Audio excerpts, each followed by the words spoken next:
প্রিয় দর্শক, রাজশাহী খুলনার বড় বড় রুই মাছ এখানে ট্রাক থেকে নামানো হচ্ছে, দেখতে পাচ্ছেন। এই মাছগুলো মাছের আড়তে নিয়ে যাবে, পাইকারি দামে বিক্রি করবে। এই মাছগুলো নিলামে বিক্রি করা হয় খুবই কম মূল্যে। এখানে পাইকারি দরে মাছগুলো বিক্রি করে যারা ব্যবসা করেন তারা এখান থেকে মাছ নিয়ে ব্যবসা করতে পারেন। খুবই লাভজনক একটি ব্যবসা হতে পারে এবং ছোটোখাটো অনুষ্ঠানের জন্য সবাই এখান থেকে মাছ ক্রয় করে নিয়ে থাকে।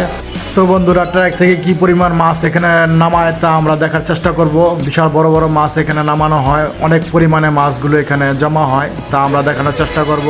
ভিডিওটি কন্টিনিউ করুন এবং দেখতে থাকুন।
भाई फोटो लाएगो भाई भाई सेकंड गाड़ी से देखन के देखन पे मत ये फोटो मुझे इतो बोला मैं पुलिस के लिए घूम दिल्ली कातो काल जीवन आगे ने नले कातो लाभ जीवन